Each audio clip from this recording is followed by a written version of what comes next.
Bakit napakahalaga ng protocol o house rule sa isang company o isang condominium kung saan tayo naka-assign? Kasi alam po natin, ito yung pinaka susi para lalong maging tanyag, maging maayos kung ano o kung saan tayo naka-assign. Ito yung ginagawa ng mga security guard for implementation. Tandaan natin, marami kasing na misinterpret nila na akala nila mga gwardiya ang gumagawa ng policy ng company. Sabihin nila, lagi namin na-encounter yan, ano ba naman yung mga ginagawa yung protocol, mga policy ninyo pabago-bago, ganyan. Hindi nila alam. Ang gumagawa nito, syempre, the company itself, mga board of directors nila, at niraratify din yan. Kaya nga rules yan hindi basta implement yan nang walang mabusising pinag-aralan. And then after that, pag naayos na yan, ibababa yan sa security department, syempre, para sila ang mag-implement. So yun yung trabaho ng mga security. Kaya huwag nyo nang suwakan o huwag nyo nang patulan yung mga ganyan na mga mentalidad na kayo daw gumagawa ng policy. Hindi.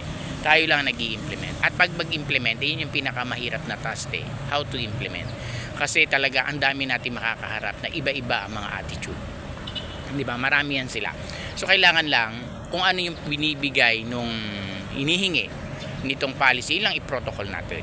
May mga ano pa rin naman yan. Sabi nga, in every rules there is an exemption. May mga exemption pa din, syempre. Pero tingnan natin kung hindi naman mako-compromise yung kung saan tayo naka-assign. Di ba? Baka mamaya magkaroon ng imminent danger, hindi na maganda. So, ang gagawin natin, implement natin ng tama.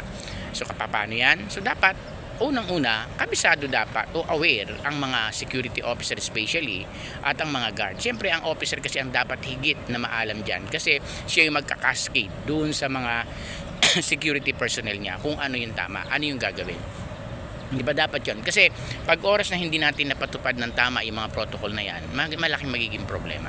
Ngayon, paano natin i-disseminate yan? Siyempre, ano yung tama? Ibigay natin kung ano yun. Hindi naman lahat ganun kasi, di ba? Siyempre, may mga ano yan. May mga post kung ano yung mga protocol dyan. Hindi kung isang building lahat ganun na, hindi. Kanya-kanya. Kaya nga dapat aware ang mga security. Ano ba yung protocol sa post ko na to? Halimbawa, dyan sa main entrance, ano yung protocol dyan? Dito sa ganito, ano yung protocol dyan? Diba? Iba-iba yan ang mga assignment, yung mga post, yung mga protocol na ginagawa dyan sa delivery, sa mga pumapasok, sa mga sakyan, lalo yung mga sticker na yan. At tandaan po natin, itong mga rules na to, ito yung pinakasusi para higit na mapaigting ng maayos yung building. Ito yung magpo-protect. Kumbaga, shining armor, siya yung shield ng isang company. Kaya may mga rules na yan. At yun ang ginagawa natin mga guard to implement. Kaya dapat higit natin pag-ibayuhin yung pagpapa-implement. Huwag nagmamadali kasi ang iba kung nasigawan lang, nagalit na yung customer, ahayaan na lang. Mali po yun. Dapat ang gagawin natin, damir pang nagagalit siya. Totoo naman yan, madaming ganyan Lalo natin ipapaliwanag sa kanya. Kaya kailangan tayo mga guard pa nag-implement. Dapat maayos yung bagay maximum tolerance tayo kung sinasabi. Huwag tayo lagi tandaan kasi yan marami yan. Kaya nga dapat pag nag-duty tayo, ang gawin nyo agad. Tanggapin nyo na ngayong araw na to, marami ako makakaharap na mga ganito, mga ganyan. Diba, mga hindi marunong sumunod, pangit pakinggan yung mga term kasi baka bawal dito sa ano natin Diba yung mga term na ganyan, alam niyo kung sino yung mga tao na yan.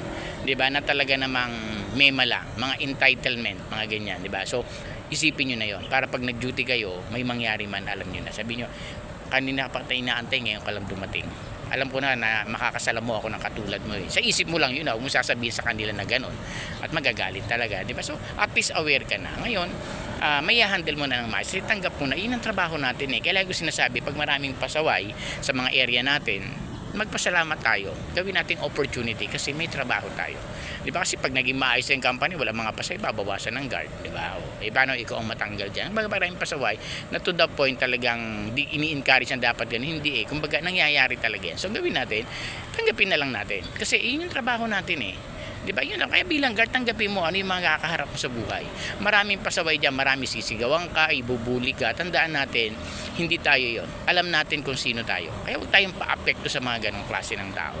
Isipin mo na lang, kung sila'y may pinag-aralan, mas masalamat siguro na hindi ako nakapag-aral kung magiging ganyan lang din ako. Sa isip natin, di ba? Ika-counter lang natin yon. Pero marami naman dyan talaga na mga may kaya sa buhay, na sobrang napakababait nila. Yung mga ganyan kasi nagkaroon lang ng konti, umaangas na pero normal po yan. Kumbaga, hindi natin mabiblame yung mga ganyan. Dapat i-handle natin ng maayos. Iyon yung trabaho natin mga guard. Kaya lagi natin tandaan, palaging panatilihin natin alamin ano yung protocol, ano yung mga house rules, ano yung pwede pa na idagdag natin. Kaya dapat tayo mga officer, inaaral natin yung mga at para maituro natin ng maayos sa mga guard natin at tayo ng mga guard pag natutunan, implement natin ng tama. Kapag talaga namang in-implement ng tama at pasaway pa din, tune number 9 uli, di ba? To call my superior officer in any case not covered by instruction. Tawagin yung officer niyo, siya yung magpapaliwanag. Tulong-tulong, huwag kayong magde-decide on your own kasi sigurado mapapahama kayo dyan. Basta ang mahalaga lang, alam mo yung rules, alam mo kung saan ka lulugar, alam mo yung kapasidad mo. Pag hindi mo na kinaya, normal yan. Huwag tayo masyado nagmamagalin, alam na hindi na kaya, kailangan ng tulong. Humingi ng tulong agad.